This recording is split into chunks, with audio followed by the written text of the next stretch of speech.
Now, area na siya ng 1st Infantry Division na naka-base doon sa Zamboanga, particularly sa Pagadian. Pero may lateral coordination makita sa ila with regard sa mga information sa natabo na ambush kahapon. 5 tong katapo sa Philippine Army nga halin sa isa ka barangay naggawas para mag-marketing o mamalingke. Nagkakandak sila dito sa area sa ginatawag naton Community Support Program or CSP to check how the government projects and programs is being implemented sa area. So hindi siya basically pang-infantry. Yeah. So it's more on civil military operations, implementing projects and programs of government agencies na medyo malayo sa sentro na kailangan yung assistance ng military at ng police na rin. So at that moment, around 10 a.m. ng umaga, going to the marketplace,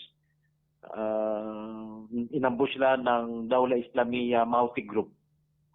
5 sila sa salakyan, 4 ang na-declare na killed in action, yung isa survived kag nag-recuperate naman subong sa hospital dito sa Pagadian. So sa 4 nga namatay, isa dito taga Norala. So dalon ata ang cadaver niya buwas sa makilala kay dito yung asawa. Then after 4 days na wake, idalon siya sa Norala base ida man siya lubong kay dira ang iyang mga ginikanan kag mga utod man. Drang plate niya. Klaro gid, Colonel. Pero sa karon sir, paano nato natumod, Colonel, nga ang grupong responsable, the LTG, nga responsable diri is ang Dawla Islamiyya, Colonel Suscano, sir? Sa Lanao, wala naman dira yung ibang nga grupo. Wala na dira yung People's Army, wala dira BIFF, yung MILF, saka MNLF, wala na rin presence dira. Ang grupo nga nagahulag sa mga lugar is Dawla Islamiyya Mauti Group. So wala na iban. Okay. Klaro gid, Colonel. Pero ang senaryo karon sir sa aton information, may datos na kita, Colonel, kung ano ang motibo nila sa kay ito nagligad do ang pagsungka sang iban nga paksyon like Dabungos, ang Karyalan naton weekend dismantled. Ang iban pa nga grupo sang Dawla Islamiyya wa ay na eh. Pero ano ang motibo perhaps, Colonel, nga nagtulod sila nga ambusyon ng sundalo naton? Ang BIFF Bungos Factory na sa Maguindanao sa era ng 6ID as well as yung Dawla Islamiyya Hasan Group. So Maguindanao area na siya. Sa Lanao side, iba naman dito nga grupo ng Dawla Islamiyya. Okay. Hindi ko lang malan kung ang mga leaders nila nagka-communicate. Pero daw separate group na siya dito. Hindi naman siya hawak din ng grupo din sa Maguindanao. Pero siguro may mga lateral coordination lang sila. Ang mga grupo nga medyo mapaton na halos madula na ini sa Maguindanao area. Pero sa Lanao hindi naton mahambal kasi hindi man naton area, yaman na sang 1st Infantry Division. Okay. Kung ano pa ang strength and capabilities ng Dawla Islamiyya sa side nila dito. So siguro ang isa sa mga motive, gusto nila magparamdam na ara pa sila. Hindi pa sila nadula. Siguro para pakita ng puwersa nila nga ara lang sila sa palibot para siguro kung may mga demands man sila ma-entertain or mapamatian man sang local government unit nga ara dito government. Pero sa information ta sir, kumusta karon ang plastada may sa suba ni sila nag-agi ning aton mga kabaro na to, nagsasuba sila nag-agi kay dito sila gin beragin sila sir. Alagya gin nila, Colonel? Wala naman abi sa ibang agihan kundi sa suba. Usually yung mga communities or barangay na sinasubject natin sa community support program, yung mga isolated barangays na budlay ang serbisyo sa gobyerno. So ara kita dito para i-check ang mga projects and programs na na-implement na kung tuloy-tuloy ba o may problema. So military ang nagko-connect sa concerned government agencies kung ano yung development programs, projects dito sa lugar nga hindi na malambot yan isang salakyan man or layo na kayo sa sentro, ang ginatawag nato na geographically isolated disadvantaged areas or GDAS. Gida. So mga barangays na sa layo na sa sentro na military lang ang expect nila na pwedeng mag-follow up sa mga projects dito.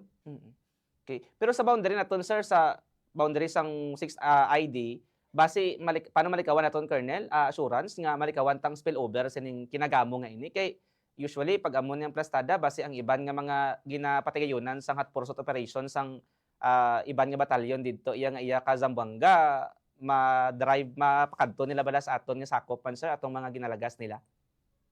Ang boundaries ang 6 kag first ID ining Banwas ang Matanog. Pag abot mo sa landmark na dira, pagtabok mo, Kapatagan, Lanao, Del Sur, Yeah. first ID area na nasa. Okay. So dalay daw malabo man nga mag-spill over siya kay ang BIFF tsaka daw la Islamia diri sa area sang 6 ID, dili lang mas nagalibot-libot sa Maguindanao del Sur, Okay. particularly sa ginatawag naton is PMS box. Okay. So nako-contain naman naton ang ilang grupo kay mahina naman. In fact, tuloy-tuloy ang surrender. Wala na halos sila ang atrocities na nahimo. Diri sa area naman sang 6 ID. Pero ang posisyon sa aton sundalo kay do dati way back na madumduman gani Colonel, way back 2013 nakalakat pa kami da sa sa Camp Piranon Sitio Bombaran Tugaig Barira Maguindanao sa 603 dati. Wala na tada sa mga sundalo da sir kag mga brigade nga nakabutang dira. Sa subong sa Barrera, sa may Cap Abubakar dati, ara dito ang headquarters ng Marine Brigade. Subong Marina dito sir. Sila yung naka-area hasta sa coastal na areas din ng Maguindanao del Norte, yung Marine Brigade natin. Kaya duman ko iya ka red skin pa dati batalyon dira 6 ID, 6 IB nakabutang pa sila da. Pero anyways, assurance naton sir, Colonel nga maluwas gyapon kag hindi iya magpalagyo pakadto dis aton nga area sir ining mga suspect nga nag-ambush aton nga mga kabaro man. Well, ongoing naman yung pursuit operation ng first ID kag malabo man nga magtawid na strategy sa aton kay ang border area naton secured naman ang Marine Brigade as well as yung 601st Brigade diri sa Maguindanao del Sur. So namo-monitor kag nako-contain man naton ang grupo nga dili lang sa aton. Kag kung may magtabok man, meron man dito na unit naton nga nakabantay sa boundary naton with first ID. Okay, klaro gid sir. Pero iulayhon ko na lang Colonel kay do buwas kun di ko magsala. 11th anniversary na sang aton sa 44 2015 way back ya sang January 25, 2015. Isa man to gyapon ka controversial kon operations sang sa 44 sa may tuka nalipaw sir. Kumusta informations naton diri sir kag may mga activities kita Colonel? Anniversary sang sa 44. Yes po. Sa PNP base meron sila. Pero wala man kami ka-receive sang invitation kung mayroon sila paghiwaton nga commemoration. Siguro sa part ng regional office ng BARM base meron sila activity. Ang invited yung local government unit or siguro yung Campilan Division base meron man invitation pero diri sa ako na kay Semo Batalyon man ako, pwede naman ang mag-represent yung headquarters nato. Okay, klaro gid Colonel. Anyways, imo na lang sir nga panawagan kag mga recent naton nga activities, mga promotions naton sir. And also kumusta ang mga makabago naton nga technology? Subong iya nga tinion, focus military decisive military operations naton, Colonel Suscano sir, go ahead po. In behalf of 6ID and Joint Task Force Central, we would like to assure the public lalo na sa area ng 6ID na everything is under control. Kung mayroon man natitira pa sa mga armed group, so very manageable naman siya na hindi na natin expect pa na magdako.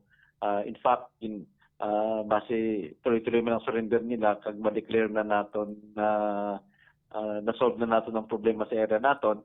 So we can slowly focus or shift our operations into territorial defense, pagbantay sa aton mga coastal area, as well as yung preparation natin sa mga humanitarian assistance, disaster relief, in case may mga calamities. So we are shifting towards that direction. at yung mga remnants kung kaya lang naman ng PNP, mag-fall na siya sa law enforcement operations na sila na yung mag-charge. So we expect na yung suporta ng 6ID LGUs, constituents ng 6ID will continue at maging successful kita sa nabilin pa nga natin nga mission this year 2026.